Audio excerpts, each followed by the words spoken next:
The Roman Empire has been a great influence to the whole world, starting from 27 BC to all the way down to 476 AD, even until 1453 if we include Byzantium. During this time of centuries, they have occupied a lot of places in the Europe, actually even spreading to the Middle East.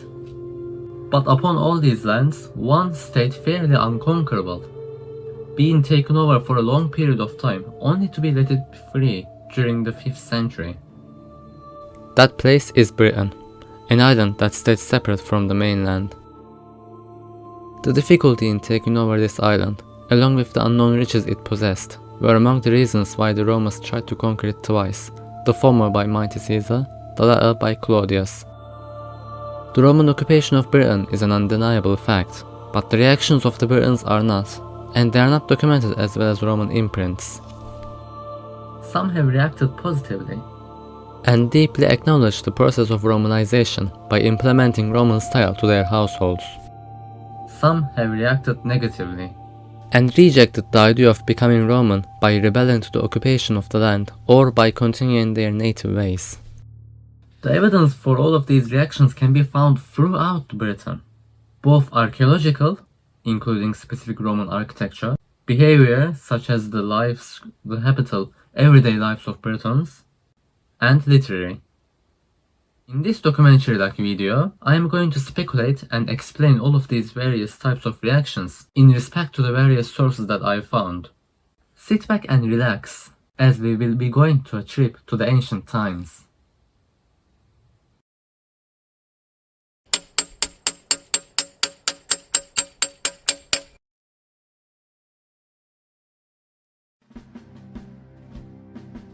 From 43 AD to 410 AD, Britain was under the rule of the Romans.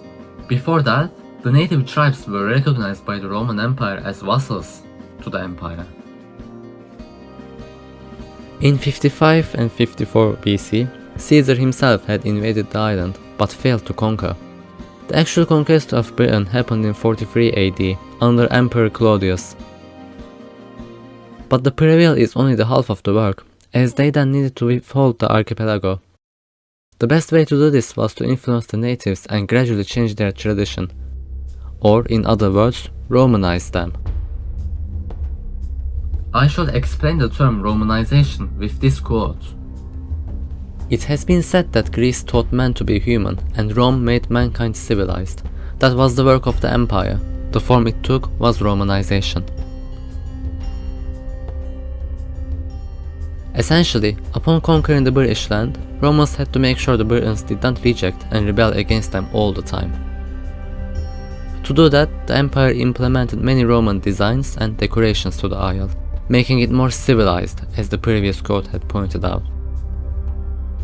Their additions to the land included bridges, roads, language, household products, and so forth. But of course, as you may say, most of these new inclusions are done in one way, meaning the Romans probably did not take the consent of the natives while implementing these changes. As I said previously, the reactions to the Romanization were not all that positive. However, the receptions of the natives are not that well recorded in history, as most of the written text, including Caesar's Gallic Wars, are from the point of view of Romans and how they conquered and Romanized the land. Native peoples were now seen to have had an important role in their own Romanization, especially native elites. The emphasis was on continuity as well as change, and many native and Romanized sites were re-examined for their significance in the process of Romanization. As this quote suggests, the process of Romanization is not just one-sided. The acknowledgement and resistance to these changes from the natives should also be taken account whilst checking out this subject matter. This video will try to shed light onto this undiscovered side. Another thing to point out before analyzing the various reactions is that Romanization does not only take account of the changes in pre-Roman civilizations, but rather is the process of change through the interaction of pre- and proto-historic societies with the Roman Empire. In simple terms, Romanization is not just limited to the societies before the empire, it also includes civilizations that came after the empire, through their use of traditions that were being established before their date. I have tried my best to actually include these changes and how they are tried to continue with the Roman tradition as well. I think it is time to move on to their reactions, now that I have covered the background information and I feel like you guys are on the right track in terms of the topic.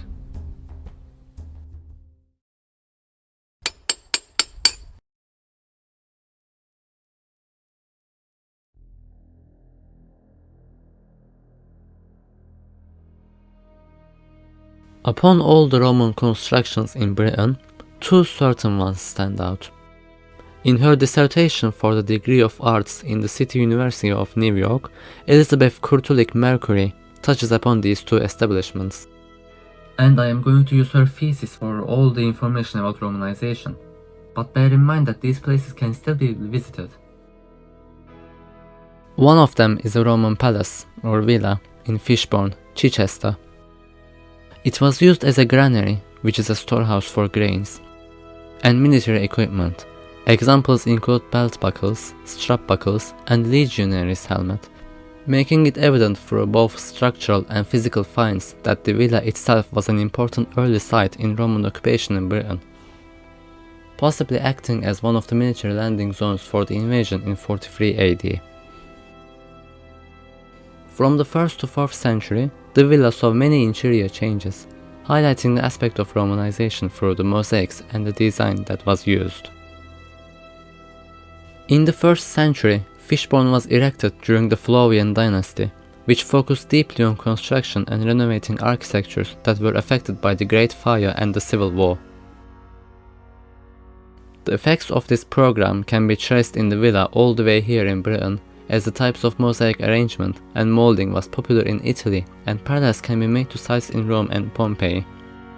So already from the 1st century, we can see a desire in wanting to Romanize Britain and seeing the island as a part of the empire.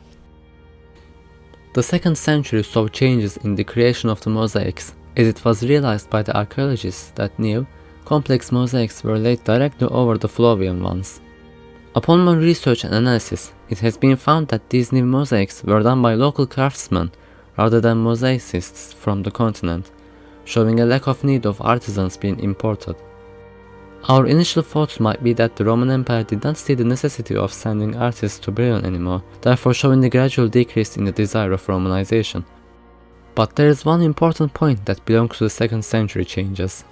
There is evidence that one of the rooms, a room belonging to the north wing, might have been used as a triclinium, as the southern side is shorter. A triclinium is a formal dining room in a Roman house, which consists of couches where guests could lay down and feast. If this was the case with this room, it indicates not only an understanding and appreciation of Roman ideas, but also the engagement in Roman dining, a significant activity in the Roman Empire, and desire to bring these ideas into the tradition of the native Britons. With this point, and the fact that the new mosaics were made by local craftsmen, supports this idea of acknowledging Roman culture, and brings out the other aspect of Romanization that I talked about previously. Aside from just the Romans showing off their tradition and culture, there are clear indications that the natives wanted to implicate these lifestyles with their Briton and Celtic beliefs. All of this evidence goes on to show the desire of natives to be Romanized and mimic Roman culture, which is one way to react to the actions of Romans.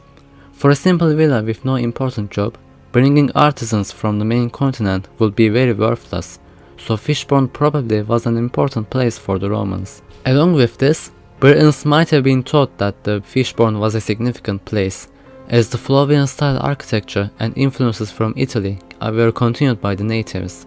Furthermore, most historians and researchers believe that Fishbourne Villa was a home to Tiberius Claudius Cogidubnus, a king of a tribe in Roman Britain. From my research, it indicates that Cogidubnus is a native to the isle, being recognized by the emperor and the Romans as a king that is serving under the empire. If this is truly the case, then it adds more to natives acknowledging Romanization as their king is being recognized and treated well by rewarding him this important villa.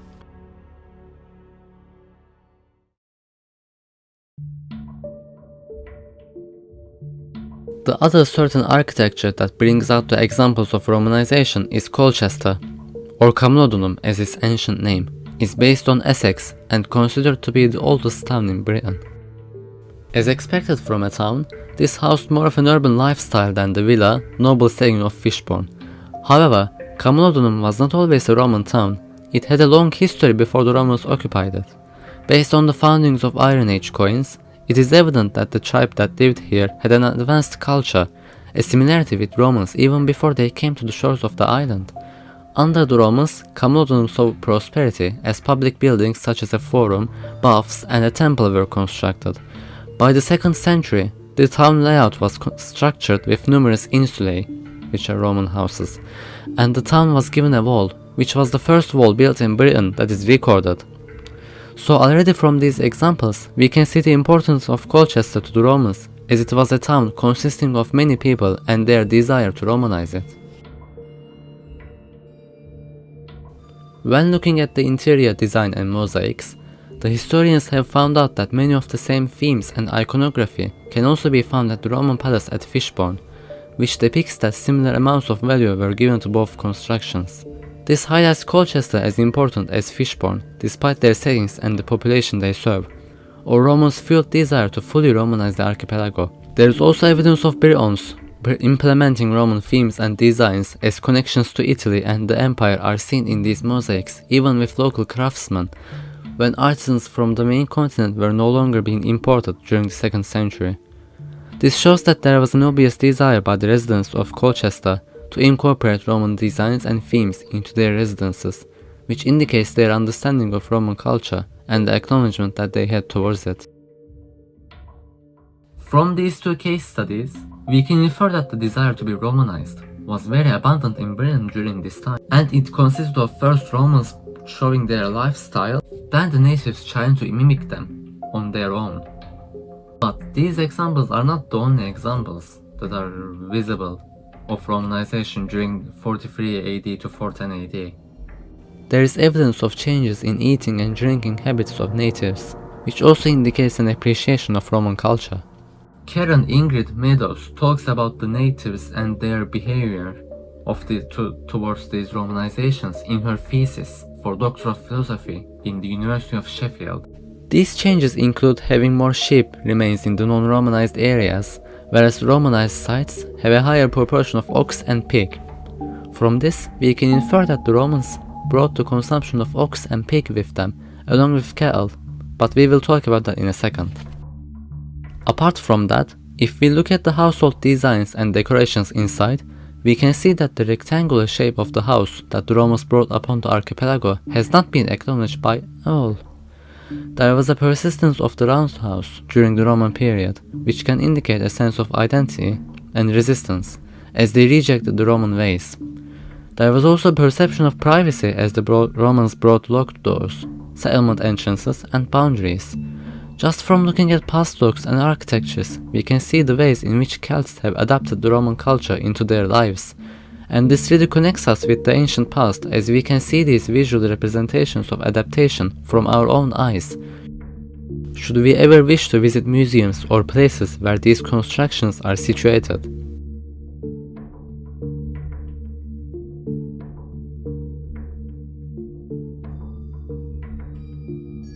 Acknowledgement of Romanization is not limited to just architectural ways. In fact, the changes in food and drink consumption is actually better evidence regarding how the natives reacted to Romanization, as the stuff people eat is completely up to them. And Britons eating the food that the Romans brought upon them goes on to show how they appreciate the new culture and implement it into their everyday lives. In her book, Marcia L. Okun describes the diet and the habits of consuming food and dining practices in the Upper Rhine area during the early Roman period, and actually Meadows touches her work and her findings in her own dissertation. And found out that there was an increase in the use of pork, the consumption of new ingredients such as olive oil and garum, a fermented fish sauce that was specific to the area surrounding Italy, and new ways of preparing food like mortaria, a class of ancient Roman pottery kitchen vessels. But she also indicates that the Roman-like serving ware and the practice of using individual bowls for each dish was not adopted, Her studies of eating and drinking habits show how the natives applied the Roman ways of cooking into their lives, but at the same time keeping their traditions. Personally, I like this change more than just forgetting one's actual tradition, as it allows the person to create a new culture by mixing the two. There is no doubt that the Roman tradition was a lot more civilized and a lot more hygienic actually than the Celtic one. But during their Romanization period, the natives actually did not fully forget their own traditions, which is actually admirable, and I admire them for this. More archaeological research shows that the bones from calves were less abundant than the bones from bulls and steers, which together with the reduction of vessels possibly used in cheese making, may signify a shift in emphasis from dairy products to meat consumption at the early Roman period settlement. In her book, mentioned again in Meadow's work, Annie Grant has suggested that this increase in cattle indicates an increase in the amount of meat consumed, which could be an indicator of wealth and power more than a desire to ape Roman habits. These could be interpreted as the inhabitants wanting to implement the Roman culture into their lives, as it is very different and probably more hygienic than their own culture. All these ways of Romanization are from the perspectives of the inhabitants of the isle, and we will come to the treatments of these inhabitants, as they actually do differ very slightly. But before that, there is one more point to talk about. I have talked a lot about the changes that have been made to the traditions of the Celtic people during the Roman period in Britain. But now it is time to talk about the people of sub-Roman Britain and how they decided to follow these changes that have been made to the cultures of the previous civilizations. Firstly, the term sub-Roman Britain is used to describe Britain during 400 and 600 AD, the Dark Ages between the end of Roman Britain and before the start of Anglo-Saxon England. The author Christopher A. Snyder touches upon this period in his book An Age of Terrance, Britain and the Britons. He uses St. Patrick and Gildas' writings to analyze the socio-political language of contemporary writers, reflected in their use of such terms as patria, meaning homeland, cives, reges, kings, monarchy, monks, servi, slaves, and tyranny, tyrants. These words all come from ancient Roman, some even rooting back to ancient Greek. An example of this is the word tyrannus, which had been recognized by Greeks and Romans as a political description, not necessarily negative, of a man who seizes power illegitimately, usually by military force, corresponding roughly to the English term usurper. The 4th and 5th centuries saw the rise of many tyranni, including some from Britain. One such tyranny, and the possible suspect for the reason for this word's change of meaning, is Constantine III, who withdrew almost all capable troops from Britain during the time he claimed the throne in 407, leaving the island independent but virtually defenseless. In their writings, Patrick uses the phrase tyrant-like in a letter to a British ruler, and Gildas complains that Britain has kings, but they are tyrants. So from this evolution of the word tyrant, we can see how Roman Britain has influenced the meanings of these words that were being used way before then. And these changed meanings are used, and still being used actually, after the collapse of the Roman Britain and the whole empire. This highlights a positive change, a change which its effect can be still seen, and a change which Roman Britain brought upon whole humanity.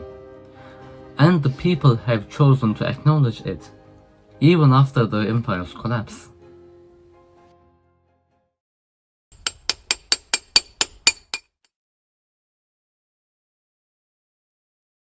Now that we talked about the positive changes, let's move over to the negative ones.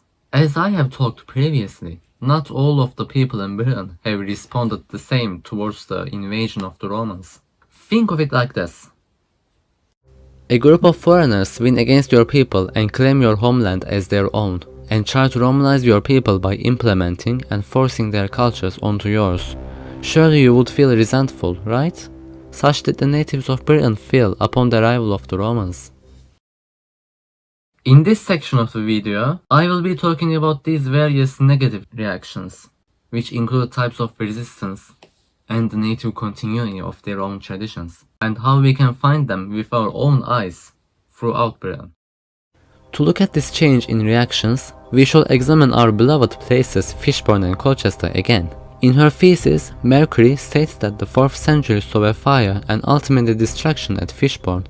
Surprisingly, the villa was not renovated nor rebuilt. Strange, is it not? It gets stranger when we take a look at what was happening in the 4th century. The Roman Empire saw prosperity during this era, as it was defeated by Germanic people such as Visigoths, and was re-established again by Constantine the Great. This, also given that Constantine was first the Western Emperor before becoming the sole one, would lead you to at least expect the empire to renovate a villa as important as Fishbourne. The foundation of the palace was also strong enough for reconstruction, yet a decision might have been made not to restore it. Even though it might be possible that they simply did not have any time of more constructions and renovations due to the condition of the empire, I think they deliberately did not choose to renovate Fishbourne. My reason being the fact that the Romans later saw a period of expansion. Perhaps Britain was not as important as they have indicated. Or, since more local artisans worked before the villa's destruction, they might have not decided to work on it anymore, as they saw the Romans' defeat by Visigoths and Germanic people that they would feel at least more sympathetic towards as they shared similar cultures. The rise of Constantine III also saw the decline of the empire as he wanted to free Britain. I touched upon this previously.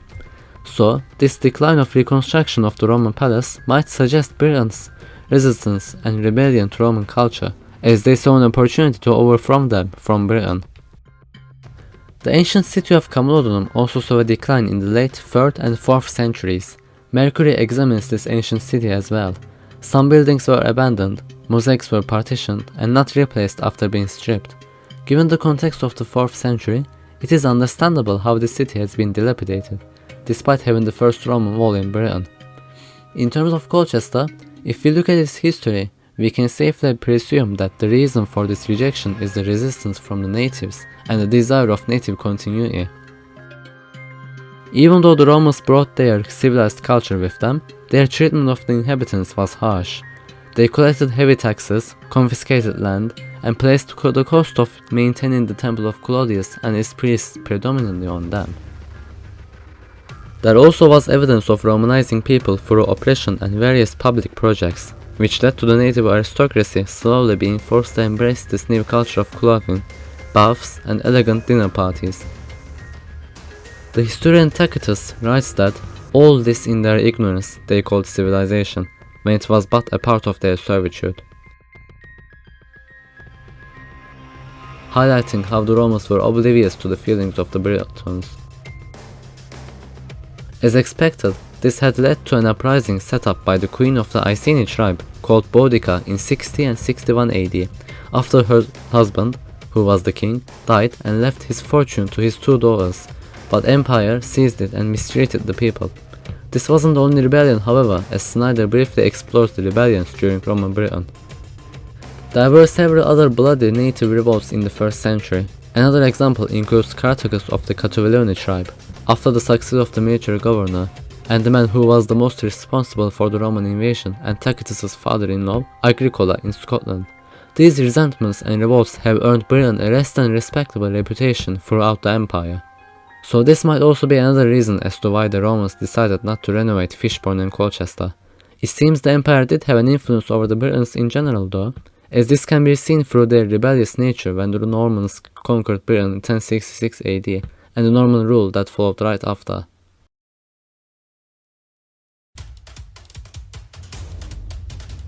Let's go back to Boudica and the resistance at Camalodunum for now. Mercury continues by describing the rebellion. The harsh treatment the inhabitants received by the Romans led to an overwhelming call to arms by the natives to take back their independence.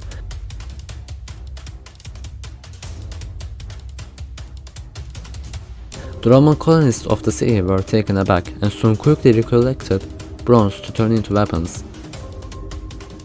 The fragments of these weapons have been found above the native town.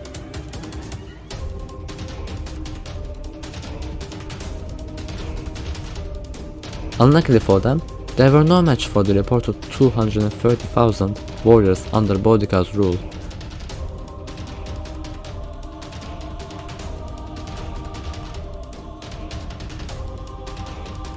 At the end, the siege took 2 days before the execution of Boudica, and saw roughly 80,000 people killed.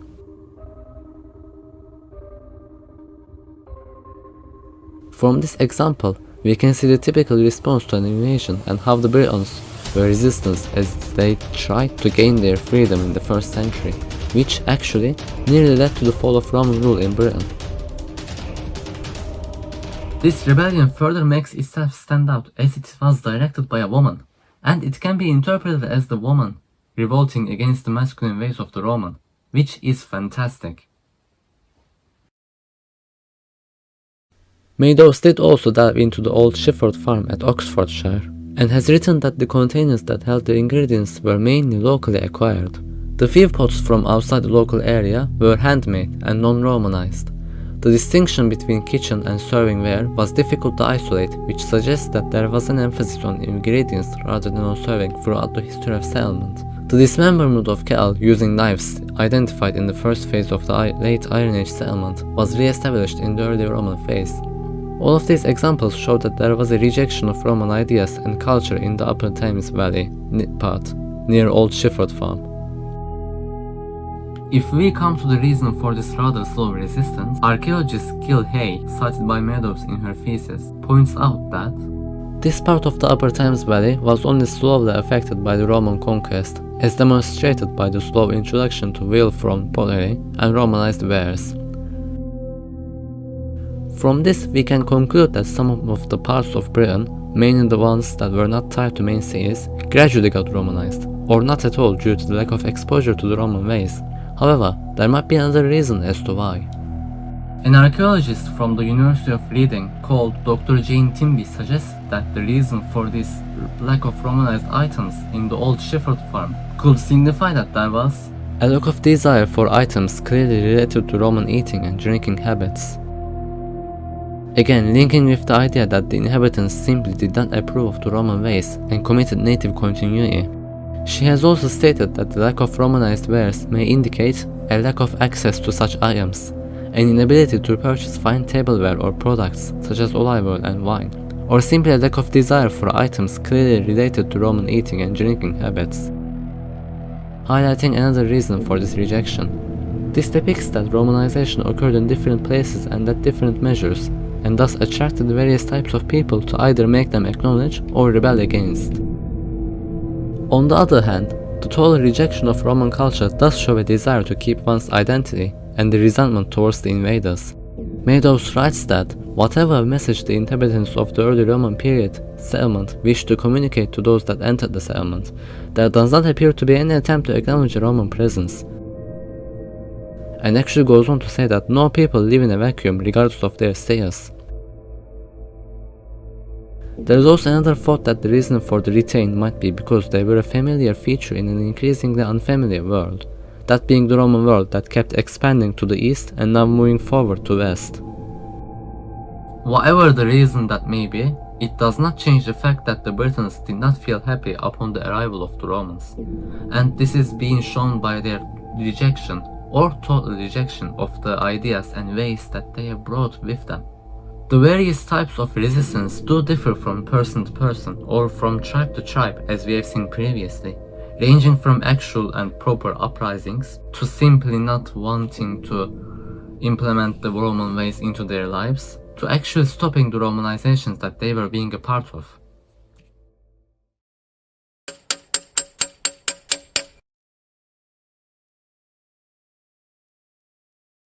To sum it all up, Romans' arrival to the Isle brought upon various types of reactions to the natives. Their reactions are understandable and reasonable, as one would also feel the need to protect their lost land and identity, or the need to appreciate the ways of this new world. If we look at this from these angles, then we can realize the various reactions including rebellions, fear of the new world, and just liking the new culture because of its ease of access and more civilized aspects. All in all, the vast breadth of reactions can be found throughout Britain, main examples including archaeological constructions, Fishbourne, Colchester, and many other Roman Britain sites. Archaeology is not the only way to recognize the Roman influence, for one can do actions as simple as looking at the change in English language or reading dissertations of Meadows or Mercury or the Book of Snyder, where they go over both archaeological and literary examples. But in every way, I admire the natives' resilience and their willingness to free themselves from the clutches of the empire that had started taking the whole world. If we look at the shift from the Roman mosaics and in general the lifestyle, we can also see that most of these have done during the 1st century, which indicates that they at least tried to fight back and defend their ways. And after their defeat, checked out what these new ways of living are and decided to implement or not implement them to their own lives. Some until the end of the Roman Empire.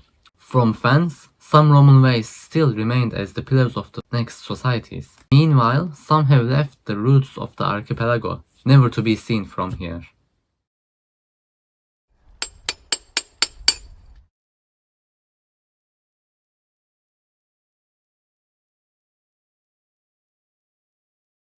Thank you for watching this documentary-like video. I know it's been a while since I made a video on this channel, and I'm so sorry for that. I will try to return to this place as soon as I can, once that I'm finished with more schoolwork and more relaxed in terms of everything.